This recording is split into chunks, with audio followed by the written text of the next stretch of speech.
All right, so it is after the show. It is Power 983 1019 for the East Valley. This guy right here got life on lock right now. ASAP Fergs hanging out. What's going on, sir? It is, bro. Bro, your voice a little gone. Yeah. What's going on? Turning up, the Level Up tour did it to me. So you said you guys were like near Mexico or something, or? Yeah, we was it was actually in Texas, but it's like a spot near Mexico.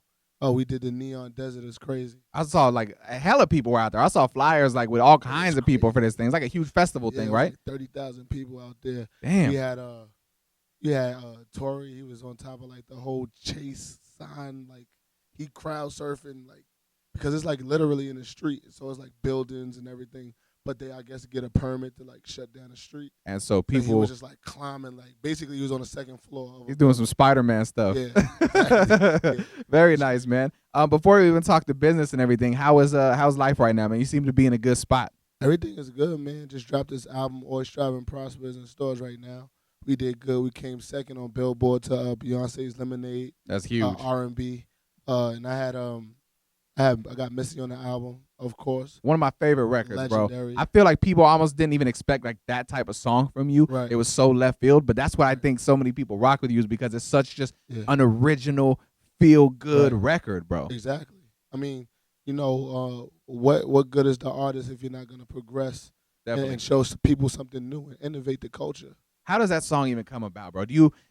Walk me through the whole thing, because when I first heard it, I was curious. Like, man, it's Ferg singing on here, and then we got Missy on here. Do you get the beat first? Do you have the idea?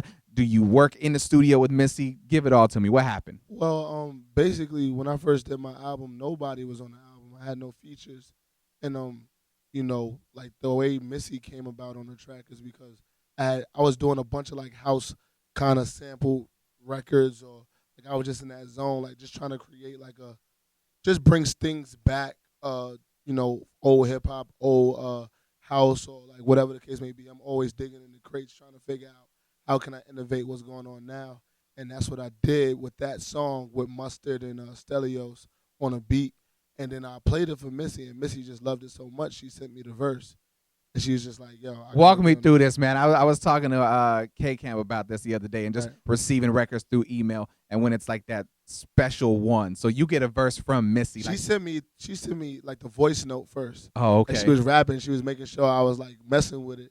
She was like, "Yo, this is what I came up with. I'm thinking about doing this. I'm thinking about doing that." So we were just transferring ideas at that time. And I was like, the first verse, I was like, "This is it." She killed it. And I was like, "Yo, just lay that. Like, that's the one." Missy can do no wrong, right? She can't do no wrong. Have you guys like because sat down? She's so hard on herself. Yeah, she's a very tough critic. Like we had a interview a while back, and she was talking about that. Like, she's such a perfectionist that's why it's so hard for her to just put something out. Exactly. For years, she hasn't put like any music out, but that's because she's a perfectionist, like you just said, and she wants to make sure it's right, and it's a reason. Talk to me about this album, man. I mean, you got to be excited. Aside from the features and everything, man, it's just like it's such a personal project. Definitely personal. I feel like with this project, I wanted to reach back out to my fans, like the day ones, and give them everything they missed about me, because, you know, when ASAP blew up, we kind of just blew up overnight almost, and just like took the world by storm. But people never got the legacy or what made each group member who they are as a person. So I wanted to explain who I am as a person, as, you know, Ferg, Daryl Ferguson, and what I grew up doing, and all my trials and tribulations. So that's what this album represents. It takes you through that voyage of like where it started. That's at home. My Uncle Psycho, my grandma, my block Hungry Ham, and Strive, talking about, you know, how I worked in Ben & Jerry's and I had jobs and got fired and things like that.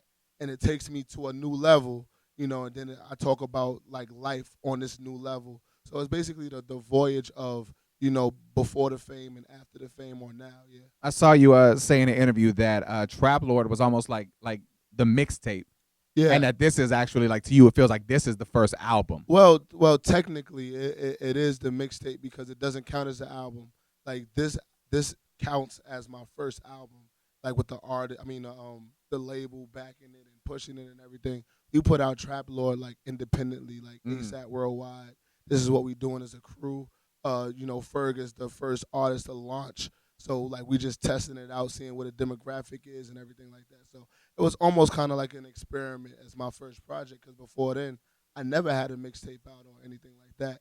And I just happen to have some successful records. That's crazy to think about because just I mean of the fame that you got and how big everything was. Like Right. I mean, it's crazy when you say it like that. Like, it really just kind of happened. Like yeah, boom, boom, boom. exactly. I mean, the first project that we've came out with as a collective was Lords Never Worry, and that I had Persian Wine on there, I had Work on there. I was on about 4 different songs. Full Metal Jacket with like all of the crew. But Work just like went crazy. Then we put the remix on the album, and that's what kind of like just drove everything through the roof. And I had Shaba, of course. What's a crazier song to perform right now out of those 3? Work, Shaba, and now New Level.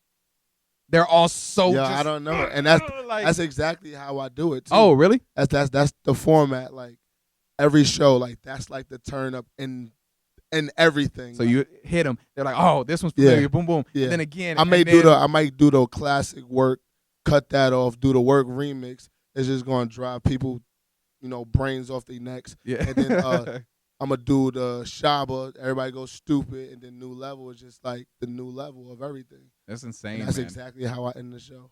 Very nice. Yeah. Well, hey, real quick too, I wanted to just touch on this. What is the thought process when you're in studio working on this? And obviously, like, what kind of inspiration do you have when you just think about Yams and everything like that? Like, I mean, what is it tough putting this whole thing together and kind of like him not really being around, or I mean, what's that like? The whole process with Yams is definitely like missed and everything like that. And I always do things thinking, what would Yams think about this, or what would he say, or would he laugh about this and everything like that? Because Yams allowed us to have creative freedom, especially when it came to me. He was definitely a guru, and he set the blueprint out for us, but he respected each artist enough to let them like be their own fabric. He was like the Steve Jobs mastermind behind everything. He knew how to make everything look good and marketable to the world, because you got all different kinds of fabrics and threads being artists. Me, Rocky, 12E, Addy, and Nas. Like, you got all of these different colors and textures. Like, how do you weed this together? That definitely takes a special person. Yams is the guy to do that. But he will allow everybody to be themselves. So, like, he'll just be like, yo, I think you should do more of this, or I think kind of guide you. So I always, like, go in mind and be like, hey, what do you think about this? During this whole album process, I had Yams' moms in the studio with me. She's featured on Yammy Gang. Yeah, song. yeah. So, like, I got her on the album, and she, like, listened to the music, because my whole theory was, I wanted her to be in Yam's shoes, for one, because she just loves experience what Yams experience. Does she understand how like hectic it was and how crazy, like how the whole movement really is? She loved the thugged out stuff. Like, yeah. She loves every aspect of ASAP. She wants the crowd surf. I'm like, Ma, you can't do none of that. Don't let her do chill. it, man. Don't do it. I want to let her do it, but yeah, like she wants to experience everything exactly the way Yams did. And yeah, like that was a very important part of creating this album. Having my moms there, having my brother there, having my ASAP brothers there. So it just like created this universal album to where it's like we listen to the album as a community. So like I feel like if my community could get with it, then the world could get with it, because it's a song on there for, my brothers, a song on there for my homies, there's a song on there for my grandmothers, a song on there for mothers. So everybody could get with it. That's super dope. And honestly, then it's like if they don't like it, they don't need to be around you anyway, or in that, because like you said, like this is your story. Yeah, but it's all right if people don't like it. It's certain aspects that my mother wouldn't like, but she understands it. There you go. It's about understanding everything. Exactly. Like my mother, she's not into the gangster shit, but at the end of the day, she knows that's where we come from. Right. And I'm just telling that part of the story. So, I have to tell that part of the story for you to get who I am as a person. Most definitely. Yeah. Well, hey, man, the album is out. The tour is going crazy. Yeah, Level Up Tour. We coming to a city near you. Is there something we need to touch on that we haven't? Something you want to let the city know about? Make sure y'all go get my album, Always Strive and Prosper, on iTunes right now, in stores, Best Buy. I got the deluxe version with Fab and French on a song called Don't Mind. And then I got another song called Back Hurt with the Migos. About to drop the video for that real soon. Just shot a video to World Is Mine with Big Sean, too, so look out for that. It's crazy how you said at first you had no features on the album, and now the features you have are just like A-list. Like, you got everybody. You know what it was, man? And it's like, this is like honesty. All of these guys that's on my album and females, is truly my friends. Like, so like that came like that, you know. I just did the album because I did the album by myself because it represented me. And then I just thought to myself, what can enhance this story, or who can I add on to this to kind of make it like, you know, make that stamp. So I added Schoolboy Q on Let It Bang because I knew he had an uncle that he talked about in his record. But you really thought this out. It Yeah, wasn't I like thought I'm just about- getting yeah, features. Like, this nah. is going to make sense. It's not even about the features because I didn't even care to get features, but I was just thinking, I thought like, all right, from a personal standpoint, I wanted to get the story out. Now I'm thinking about from a fan standpoint, what would they want to listen to, or who would they want to see on stage with me when it's time to perform? Right. Yeah, so I was just like, yo, they would love to see me and Schoolboy Q. Yeah, They would hell love yeah. to see me and Missy, me and Chris Brown do a song because we knew each other for so long. Have you and Missy performed it live yet anywhere? Not yet.